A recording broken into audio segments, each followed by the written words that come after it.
Cairns to Cowan is a full day's travel. The heavy corrugated road takes its tolls on tyres, as this fella found out. Now, it doesn't matter how well you prepare for a trip to Cape York. We've just left the Palmer River on the way to Cape York, and one of the cars we've come across, fairly good tyre, and it's just blown straight out. I've never seen one blow out as good as that. Have a look at that.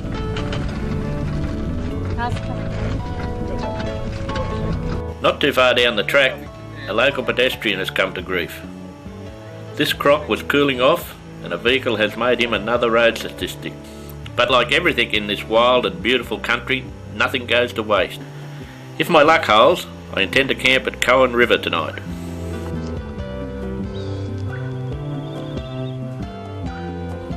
I drove 600k yesterday from Cairns to Cowan. We got in here late, and I just had enough time to put a net in, little opera house net, see if I can get a bit of breakfast. Well, it's the next day, and look what I've got. Look at those. And I think I've done pretty well there. I don't believe in dropping these poor little fellas into boiling water, so I just give them a quick jab with the knife, kills them, and then I'll drop them into the billy and I'll have my breakfast.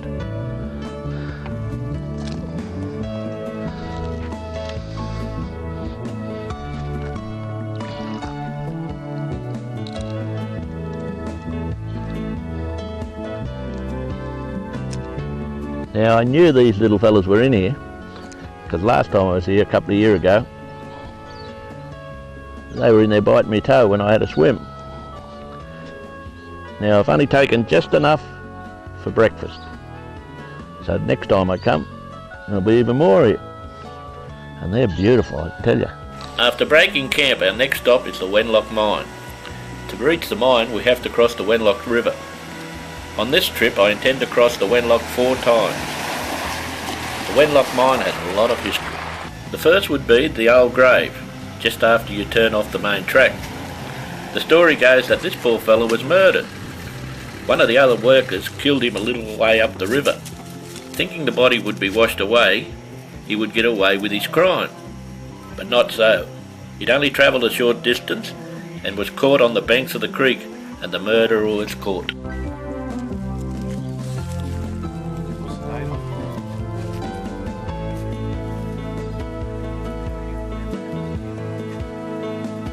One seems to think that Cape York is deserted. In the season, over 5,000 cars visit each year, and we have just came across one of the many tag-along tours that make this trip.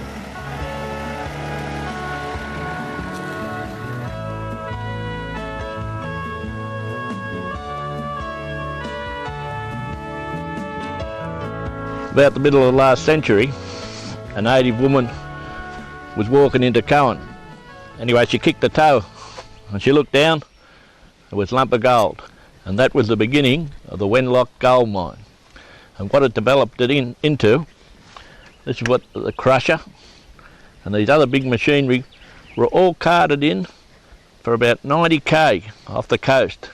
However they done it, I don't know, because all they had was bullock teams, and this thing alone must weigh 30 tonnes. We leave the mine for our next destination, the Pasco River. We are reminded there are quite a few cars that don't make it back. We head along the Frenchman's Road, and the scenery changes all the time, from heavily forested to open country with only small shrubs growing, and rocky gorges cut deep into Mother Earth, and this tells me that the Pasco River is not far away.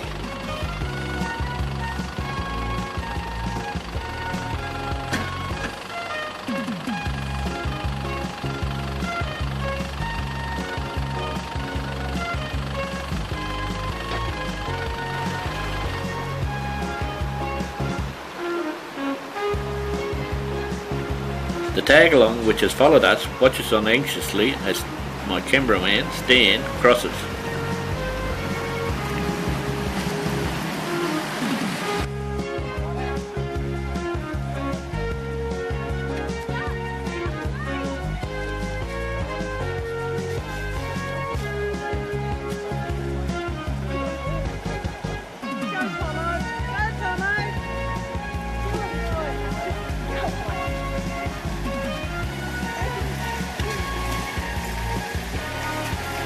After a swim in the river to cool off, we all cross and climb the steep rocky ascent. The Frenchman Road is not to be taken lightly, as there are quite a few bog holes and wash-away creeks, and some find it very hard to navigate. This Bronco gets into difficulty because of the cage he has built around the car. It keeps catching on the walls of the creek.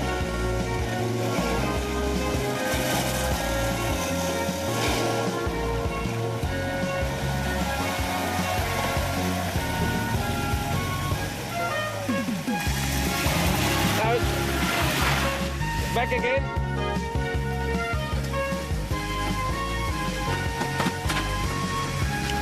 Well, that's it. Now go that way.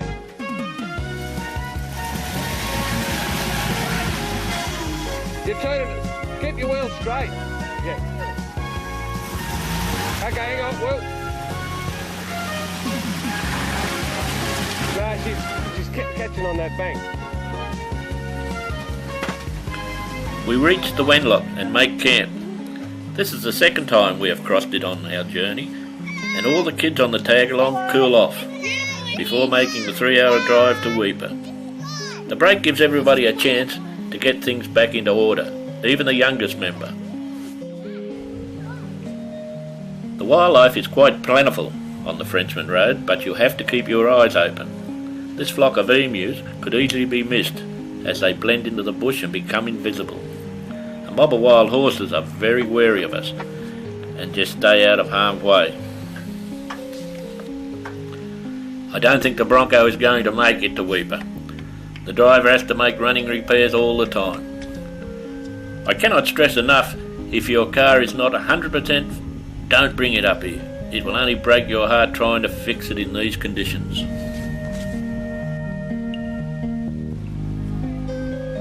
On reaching Weipa, we check out some fishermen catching bait as the sun sets. The Jabiru are after the leftovers.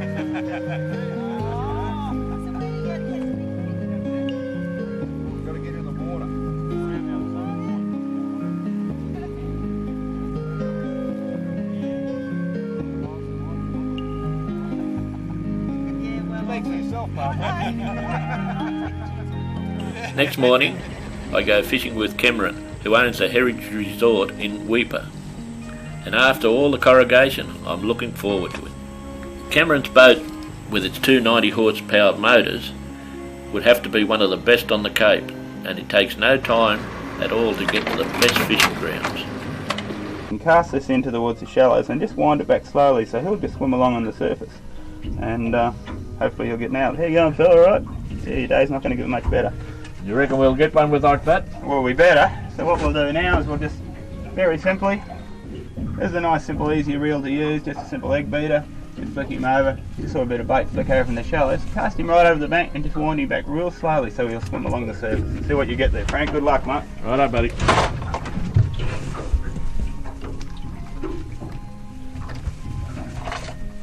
Got one. I don't know what it is, but he's giving me a bit of curry on this little stick. Beautiful.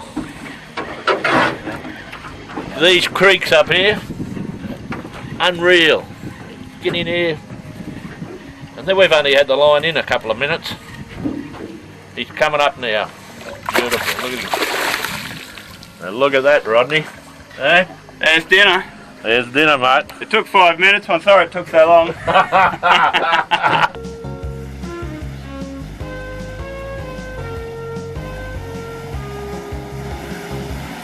There is no hurry to leave Weipa, as our next camp, which is Stones Crossing, is only 2.5 hours up the track.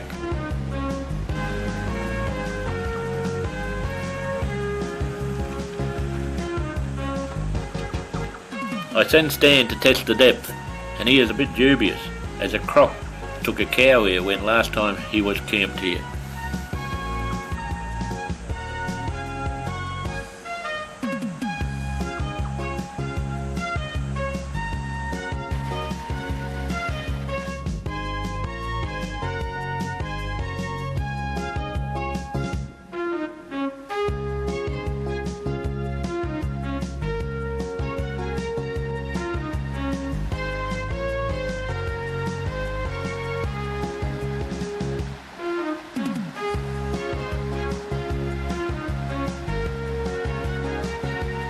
This crossing is tidal and the tide is running out, so it's quite safe to cross and stand still as two legs.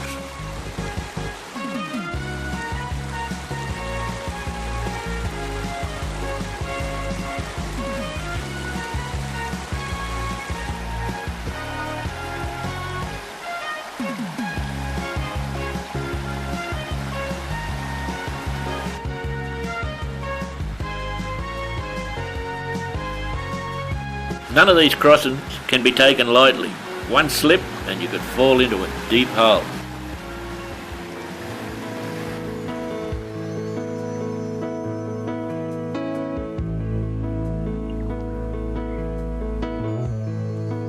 Oh, look, he's got me. Oh, look at the claws on these fellas. And look what we've been rewarded with. That's not a bad prawn, that's as big as my hand. And he's got very sharp claws. Bend them around too, he gets you down again. You can nearly reach over the back and grab me with those claws, you know. They'd have to be over an inch thick, they would.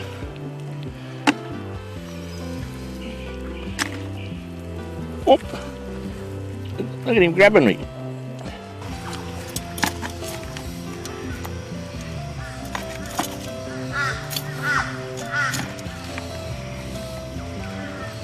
Waddy runs on-track tag-alongs to Cape York, and I've been doing it for quite a few years.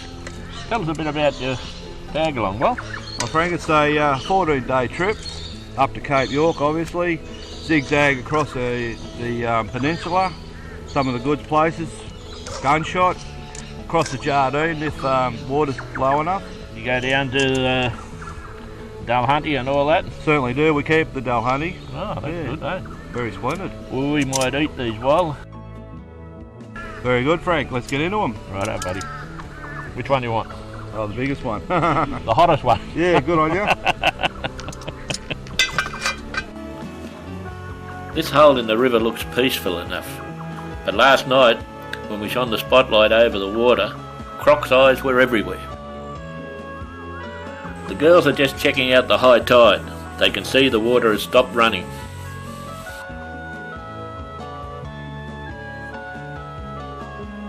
As I wake on the banks of the Wenlock, I think I know why I keep sending Stan in to test the depth of the crossings. I'm envious of his Oz tent. Stan and Sheena have had the Oz tent for 10 years and it still goes up as easy as the day they bought it.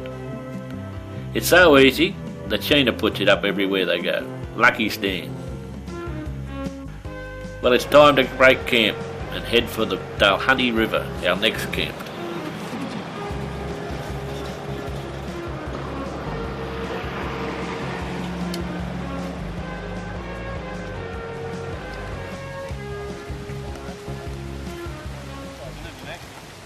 I'm standing in the old Agnew homestead.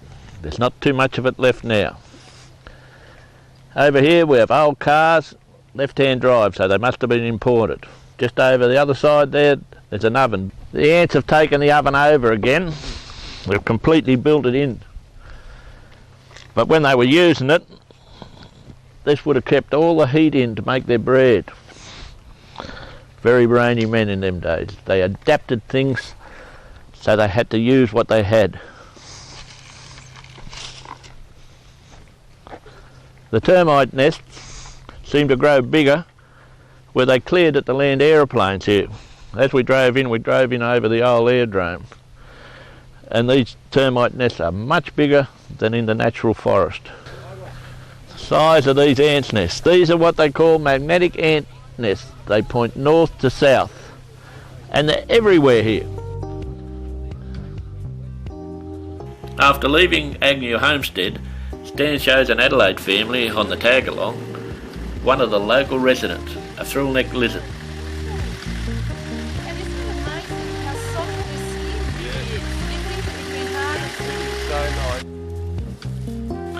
He is so quiet you'd think he was a pet. I also make a discovery. We've just come onto this beautiful little billabong, and it's full of these water lilies. And this delicate little flower that's on them is full of little bush bees. They don't sting you, and they make the sweetest honey. There's only one thing: if you eat a lot of bush bee honey, you'll end up with diarrhoea. Cape York never ceases to amaze me, with its closed creeks and forests of cycads. As our main group joins the main track north again, you can see why the corrugation and washaway takes its toll on some of the cars.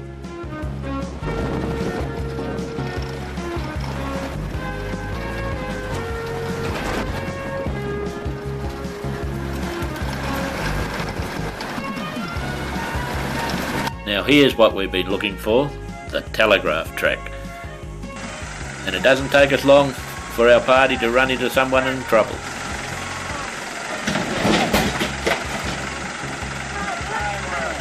Only thing that saved it was the steep banks of the cutaway.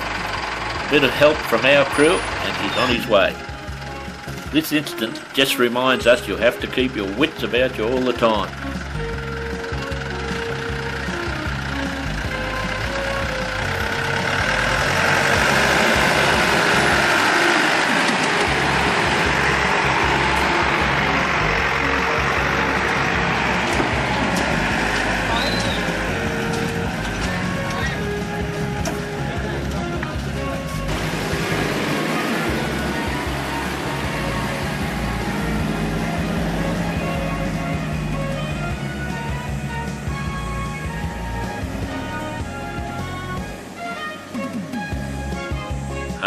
The big Nitson takes it in his stride.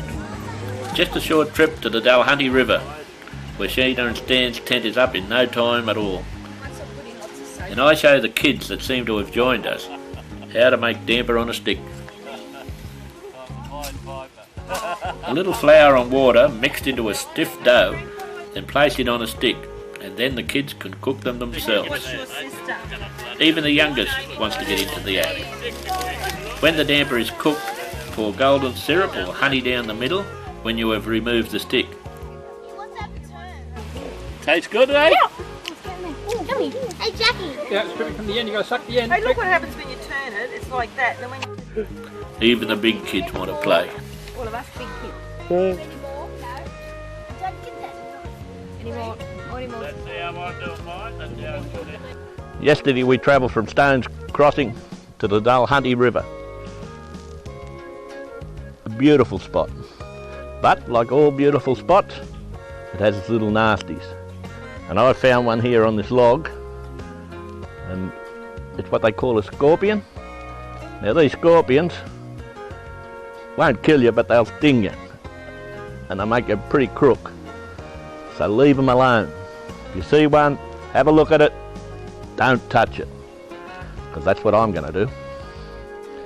Today, we're probably going to do one of the difficult crossings of the lot, what they call gunshot.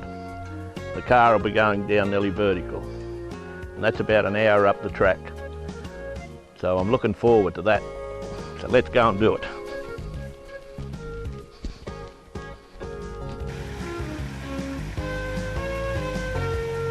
As we leave the Dalhunty, the tag-along leaves with us.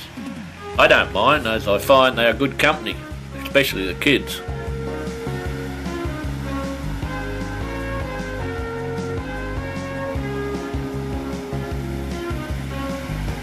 Now the big test, gunshot. And I can assure you, it will test your nerves. As you approach the top, you cannot see what's in the front of you until you're over the edge. Then it's too late to go back.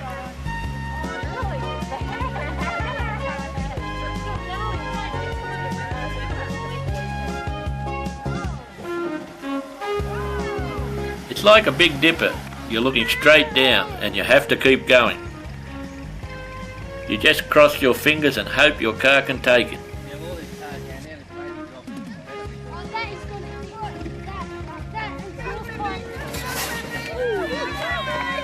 A couple of the women show the stress of gunshot. There are 3 ways down gunshot.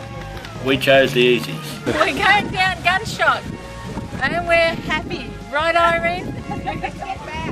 One of the tag-alongs decides not to tackle gunshot and has to go back about 8 k's and take a turn to the east Just let it fall. which takes you approximately 30 k's extra.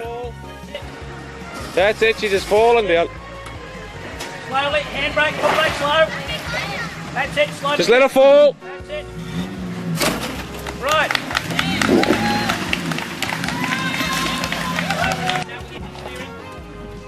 This ute shows gunshot is just wide enough for the vehicle to fit. Slow. I'll take that off.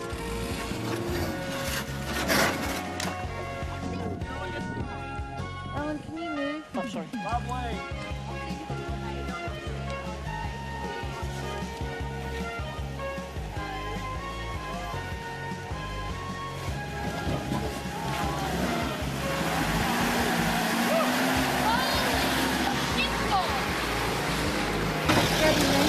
One of the cars finds gunshot unforgiving. Cape York is not all wild and rough. It has its fragile beauty.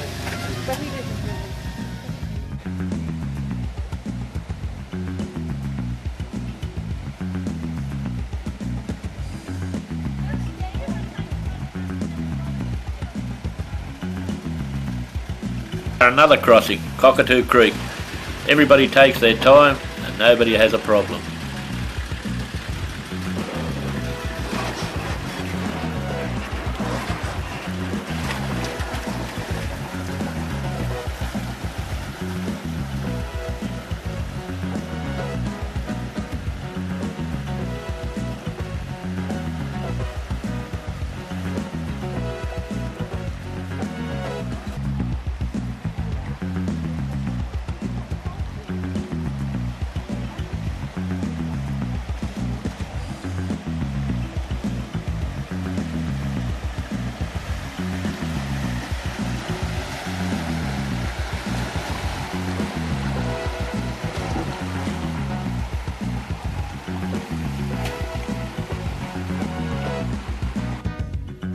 Another vehicle that won't be going anywhere. I know I check out the mangoes, but they are green.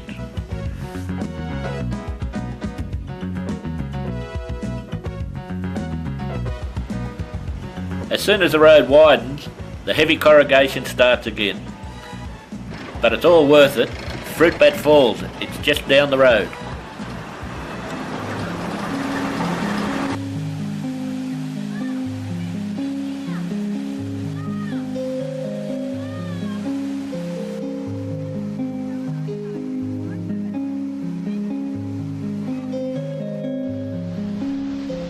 Fruitbat Falls, probably one of the prettiest places on earth. Water in here is crystal clear. There's no factories up the end of the river. There's not even a house on there. Probably the purest water in Australia. And I'm going in there. I've earned it today. We've been travelling over corrugation.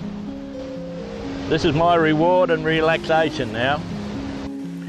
As we play in the water, we should give thanks to the people who turned this beautiful place into a national park. We leave Fruitbat Falls. The Cape roads are narrow and Stan and another car nearly come to grief. Yeah, great. Stand on the side of this one. Stand on the side. Sorry. You alright? Keep going. With a bit of help, they make it.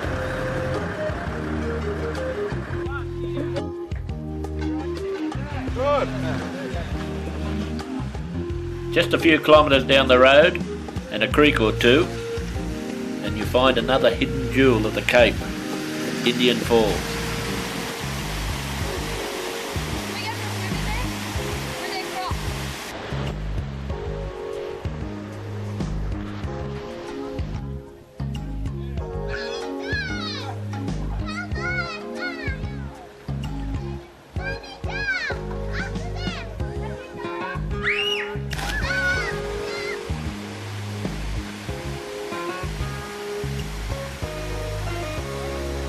You can camp here, but as it is still early, we decide to make it to Champagne Pools. And it doesn't get any better than this.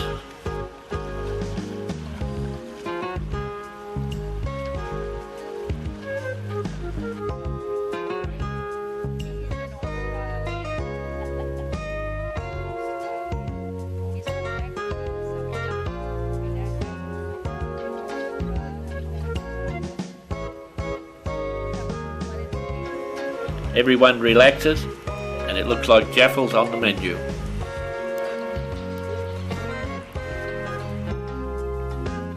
Yo, mate, tag him in the man. How are you, Paul? Hello, Tommo. What do you got there to show me? Oh, I've got a few crayfish here. This bloke is a book of knowledge. Little red claw. Isn't that beautiful? Only a little one, but They're too small to eat. no, they get bigger, but I just brought him up just to show my little boy. Ah, God, they're beautiful. Yeah, I'll pull him back now. And look what else I got here, Tommo. A couple of jewel spiders. They're not a spider, is it? Yeah, it's a spider. God, look at that. They camouflage themselves by looking like a butterfly so they can attract their prey. Well, And the sides of their little things got little thorns so birds and other animals can't attack them and kill them. well, I've travelled around the bush all my life and I've never seen anything like that. Spectacular colours on Have it. a look at that. Can I touch one? Yeah, They won't bite? no, they won't bite. And some of the cars have to have a couple of goes at it.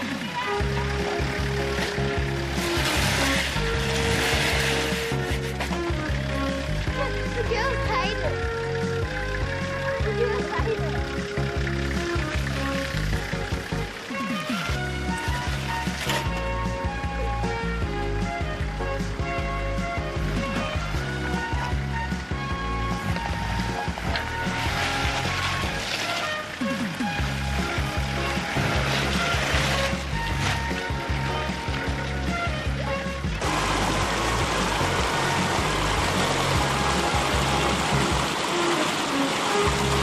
But once again, the bigness takes it in stride.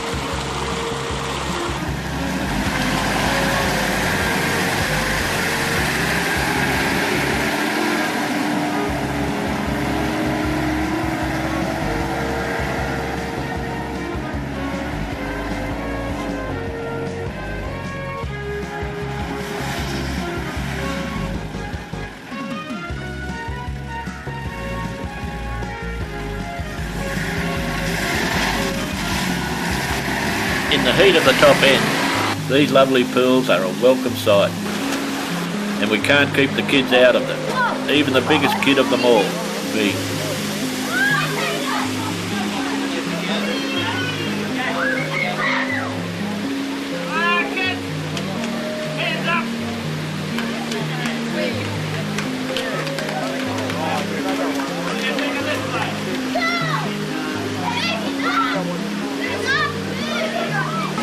I hate having to get out of the water here with all these kids and good people that I've met. But we've got to make the Jardine River tonight to camp up there, and we've got some really heavy four-wheel driving to do. And if I can remember right, it's frightening.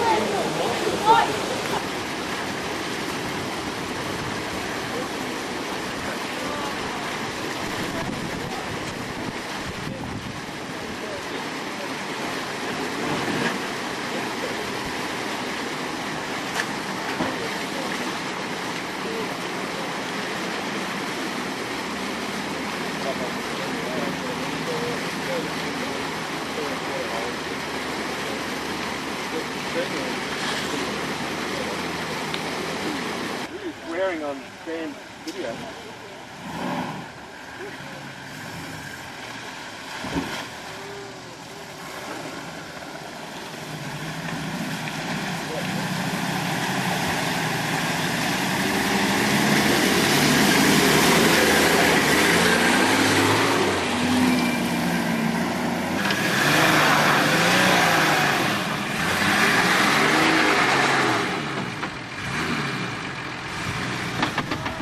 Birdie Creek is a bad one. Even Stan has to have a couple of goes.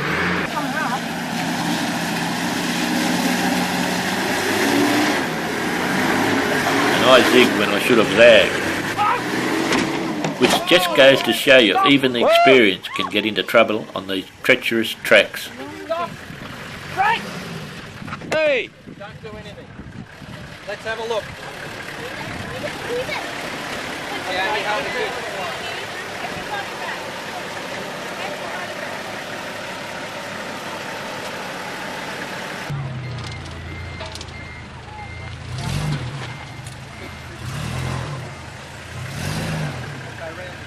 gently. It can't go anywhere. No, it's great. It's better where it is. Isn't it?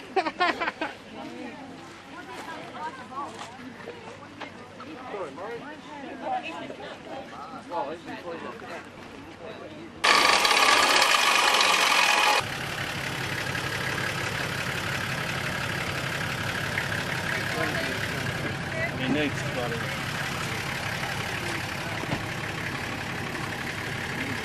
Down to pull that up this side up and down.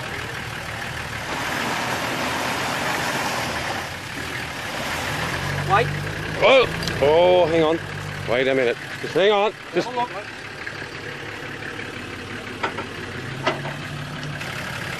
Alan, he's going to miss the next one. Watch. Don't move it, Frank. Hang on. Longest one.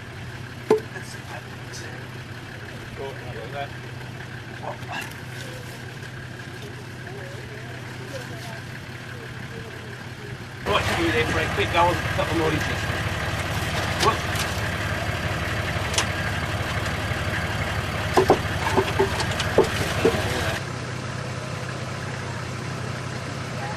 Frank, drive a bit as well. We have to chock up the back wheels with a few logs, and with the help of an older Nitsan with a winch, it's not long before we're on our way again, with no damage to the big Nitsan. I cannot stress enough, if you get into trouble, take your time and think it out. Cypress Creek. Now isn't this something to write home about? At this crossing, all care must be taken. For if you were to zig here, it's a 30-foot drop to the bottom.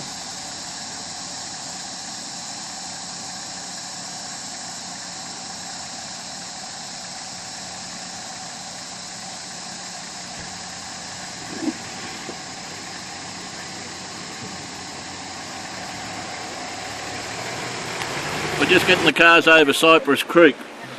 As you can see, beautiful little creek here. Wouldn't get much prettier anywhere. The bridge is a little bit different. You've got to take a lot of care and you want somebody to guide you as you're going across.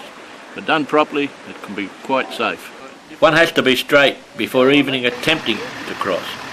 And it helps if someone can guide you. If you slip off the log, you're in trouble. As I crossed, the logs moved underneath me and my heart jumped into my mouth.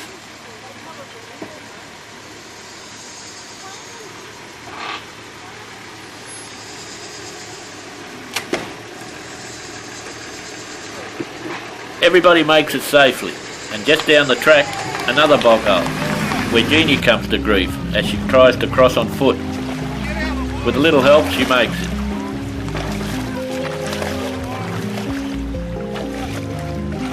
It's not far to the next creek, where Jeannie can wash off, and the kids can cool off. They are having such fun, it's not long before we're all in. Hey, watch out! You just touched. I'm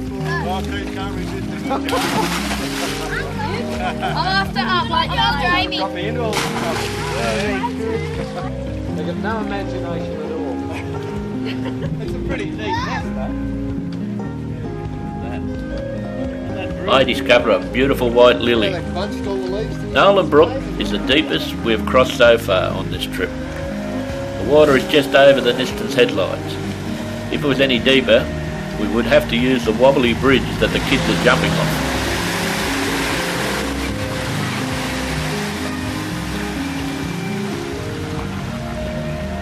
You would not think it was the end of the dry season, with all this water around.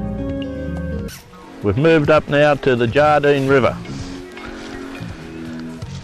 And it's about the widest one we've got across. We're looking at it. We don't know whether we can get across it yet. But just where we camped, I've only walked 100 yards up from the camp, crocodile nest. Now I've been walking along the river there, I can't even see one side of a crocodile anywhere. And yet here's their nest, so they're there anyway. And only about 30 yards away from here is a bowerbird's bow. So the area is alive with wildlife. Just in here, we're not going to disturb it, is our bow. Now usually they like to have blue shiny things, and because we're on the Jardine and there's not too many blue things about, this little bird went and collected a heap of green berries, and he uses them to attract his ladybird.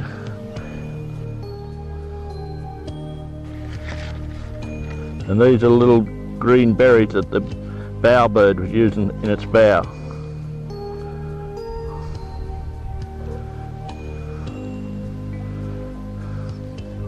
The Jardine crossing. Now we were going to try and cross it, but we have no snorkels, the river's flowing far too quick, and it's that deep on the other side, and the sand's soft. So there's no way in the world that we can get our cars across it. We have to go back to the ferry. Even if you cross it here, you've still got to pay the Ingenue people the $80 for crossing the river and camping over there. A rough but uneventful trip back to the Jardine ferry, where we pay our $80 and board the ferry, 6 cars at a time.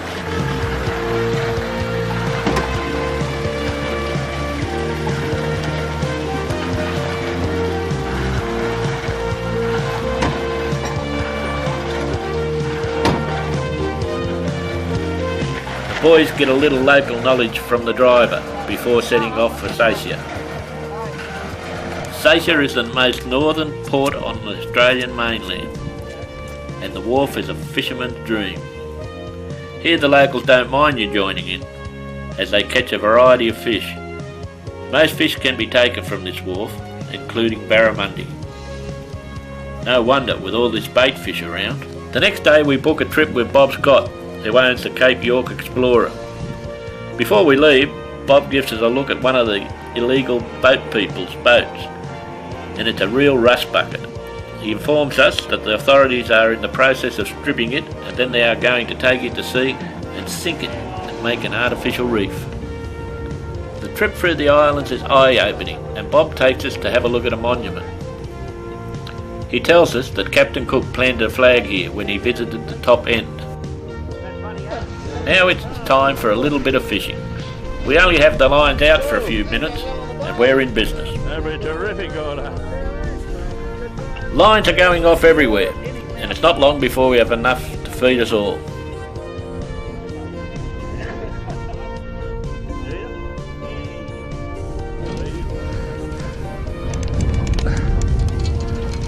Including the sharks.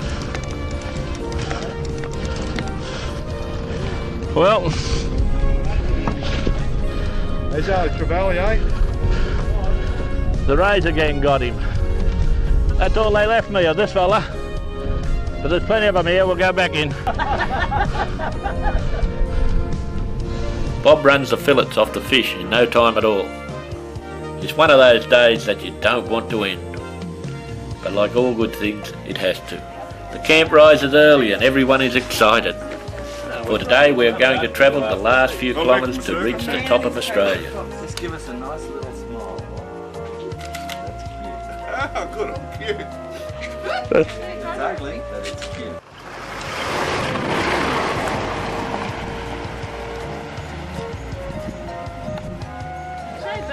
He likes Kurt's t-shirt. While we wait for everyone to arrive, one of the kids finds a large green frog. The frog wants to get better acquainted with the rest of the group and jumps over to Barb and the bush baby. The little fella loves animals so much that they've nicknamed him Bush Baby. Ah, another frog. This one is guarding the toilet and has to be removed before the teenage girls will enter. As we set off for the tip of Australia, we are reminded once again that crocodiles live here. The walk is very rocky, but it's not long before Cape York Island is sighted. Cape York Island is situated about 150 yards off the mainland. The views are magnificent and worth every bit of the walk. Most people when reaching the tip just want to relax and have their photo taken with the sign. Not Keith. He wants to tell his mates that he's wet a line at the top end of Australia. I have to make a phone call. I'll be back in Brisbane in about 5 days. I'll see you then. The iridium satellite phone. We're at the tip of Australia, can't get any further north. I brought the phone with me today. Some of these people here could have fell on the rocks and broke a leg. I could get a helicopter in here within half an hour. This little phone will work all over Australia. If you've got stocks and shares, you're never away from your stock market. A few people in 87 could have done with this.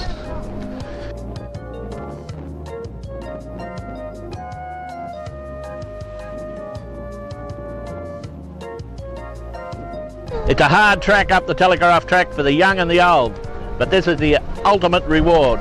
This is what everybody strives to do, the top of Australia. What do you think of it, little fella? You tell them.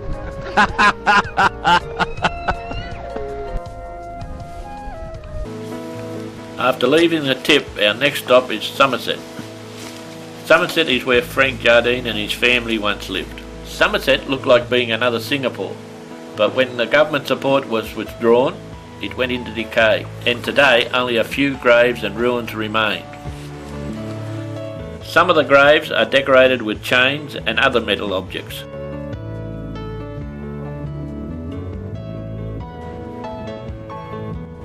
I find another local in trouble and give him a hand. A little lace monitor, beautiful little creature.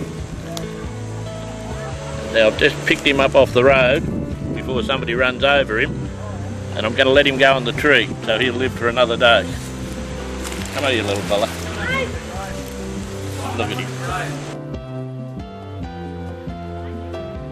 We find evidence that native rats are present. The rats live in the trees and they eat a round hole into the coconut where it finds its juicy flesh. A few of the men's toys remain, the cannons. They have now been relocated to the old homestead, and we are lucky enough to witness some of the things that the women brought with them, these beautiful flowers that are in bloom. Our next destination is Vrilya Point, and as beautiful as it is, it lacks the main resource that we need, fresh water.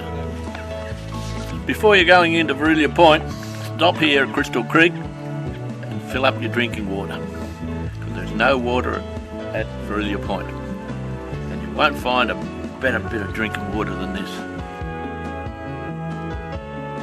After all the water containers are full, it's time to cool off. Wally finds a rope and shows us how.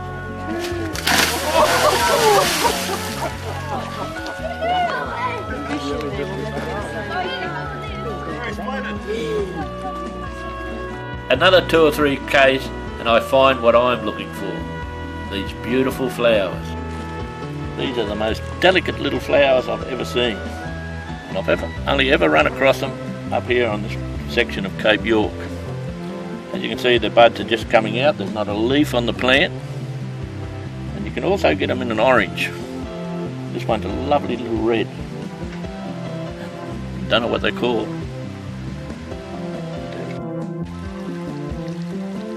There is another creek on the way to the beach, but the water is not as clear as Crystal Creek.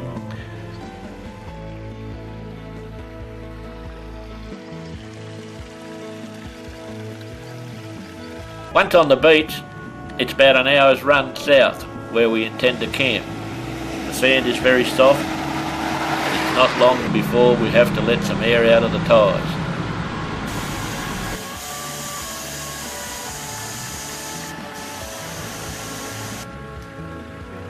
Everybody checks out a large variety of shells.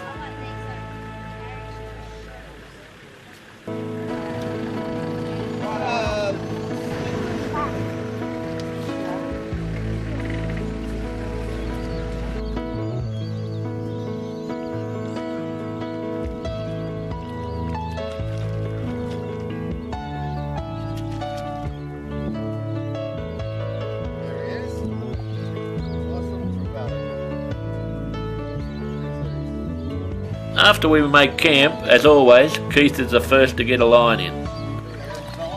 Nearly every time he casts, he gets a fish, so it's not long before he starts to catch and release them. He brings home a few big ones and I get the job of cooking them.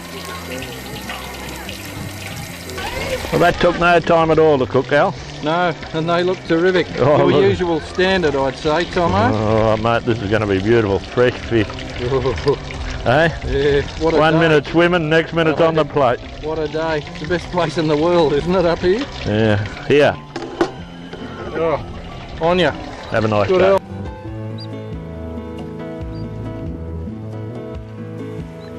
The variety of bird life is just amazing on these beaches.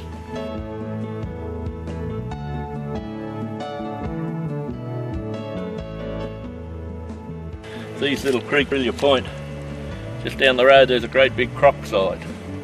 So he's in here. But you can see the fish. You can see fish everywhere. And there's oysters everywhere. Oh, God, it blows you away, this does. Just on the edge of the water, mud crabs can be seen walking.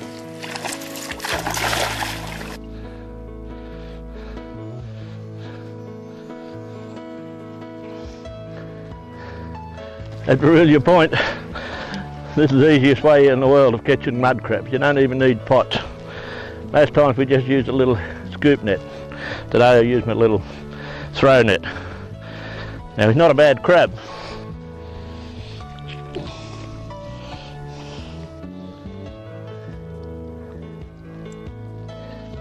It's a little bit harder to get them out of the net.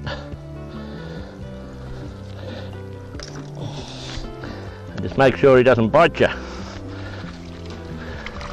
If you put him back in the water, he'll release the net.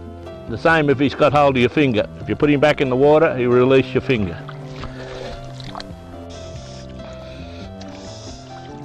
There it is. Been having a bit of a fight here. Look, he broke one claw. He'd give me a nice old nip. It's a nice crab. That's our tea tonight, with a couple of other little entrees. Earlier today, I went up and got half a dozen oysters for my entree, which are only about 20 feet from the camp. And there's a little creek around here. There's a couple of these mangrove snails. We're going to have a couple of those too. The Aboriginals love them and they're good tucker. Paul, you got our snails for tea? Yeah, I have. Tommo, there's a couple here. Yeah, we only want half a dozen. How many you got? Well, we'll have half a dozen for sure, isn't it? No. Gee, they're pretty plentiful, aren't they? Oh yeah, they're everywhere. There's another one on the branch here too, look. Yeah. That'll do. I don't want to kill them all. Righto, mate. Let's go and cook them. Aboriginals have been eating these mangrove snails for centuries. Paul assures me that they're a good tucker. I'll let you know after tonight. Oh, looking good. Look at that. What a lovely meal.